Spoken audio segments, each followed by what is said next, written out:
Lagay ng ekonomiya, kalakalan, negosyo at iba pa. Atin ang alamin dito sa Ang Pilipinas Ngayon.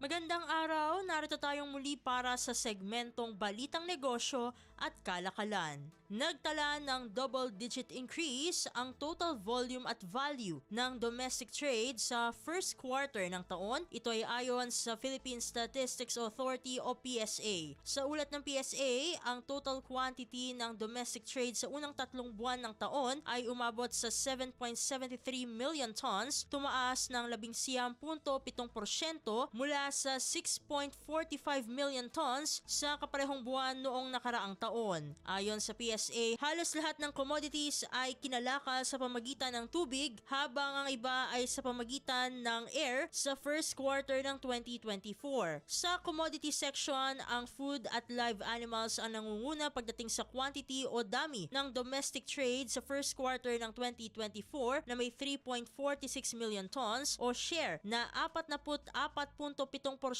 sa kabuuang domestic trade. Sinundan ito ng mineral fuels, lubricants at related materials at machinery and transport equipment. Sa rehiyon, ang Western Visayas ang nagtala ng pinakamaraming traded commodities na may 3.05 million tons o 39.5% na share sa kabuuang domestic trade, sumunod ng Central Luzon at Central Visayas. Lumago rin ang total value ng domestic trade sa 46.7% sa 389.42 billion pesos mula sa 265.55 billion pesos noong nakaraang taon. Ang food and live animals naman ang nanguna pagdating sa value ng traded commodities na may 225.08 billion pesos o 57.8% na share sa total domestic trade value sa first quarter ng 2024. Sinundan naman ito ng machinery and transport equipment sa 73.97 billion pesos at manufactured goods sa 30.29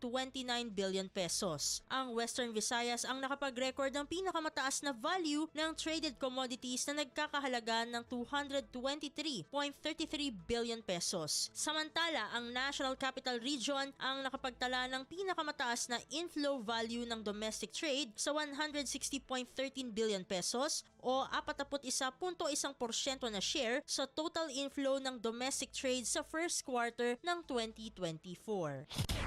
Lagay ng ekonomiya, kalakalan, negosyo at iba pa. Atin ang alamin dito sa Ang Pilipinas Ngayon.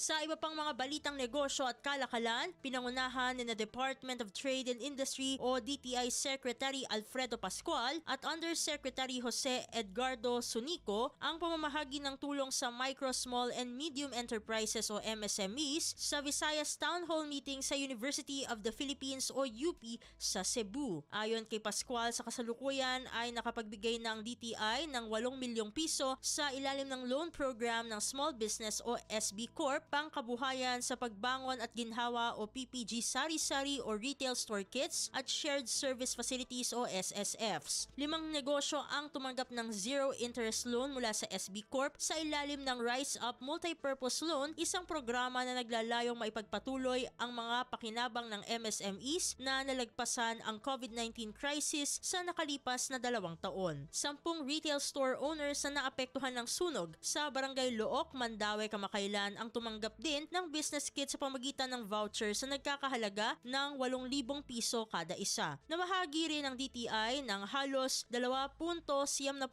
milyong pisong na halaga ng SSFs sa Lamak Multipurpose Cooperative para sa upgrading ng dairy production at cacao production post-harvest facilities nito. Sa ilalim ng SSF program, binigyan din ng DTI ang Pestales Agriculture Cooperative ng 994,000 pesos para sa agri-herbal production nito. Ayon kay Pascual, inilunsad ng DTI ang 615 SSF projects sa Visayas magmula pa noong 2013 kung saan nakapag-invest na ng may 500 milyong piso. Nagtayo rin ng DTI ng 20 na One Town One Product Store sa rehiyon na tumutulong sa 800 at 40 MSMEs na nakalikom ng tinatayang 27 milyong piso na benta. Sa nakalipas na 4 na taon, sinabi ni Pascual na naglabas ang SB Corp ng halos 2.7 bilyong piso sa 14,700 at 47 MSMEs at 4.3 bilyong piso sa pamagitan ng mga conduit, kooperatiba,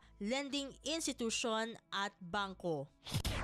Lagay ng ekonomiya, kalakalan, negosyo at iba pa. Atin ang alamin dito sa Ang Pilipinas Ngayon.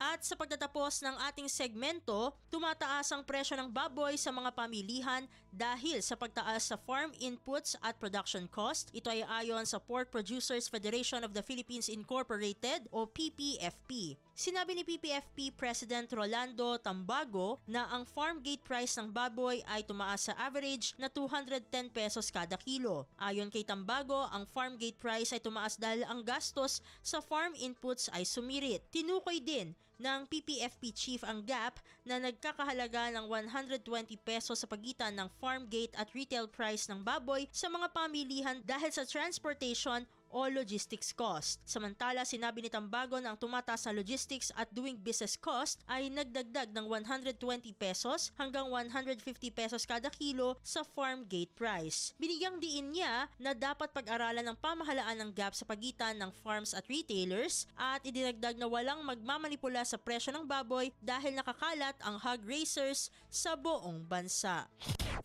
Lagay ng ekonomiya, kalakalan, negosyo at iba pa. Atin ang alamin dito sa Ang Pilipinas Ngayon.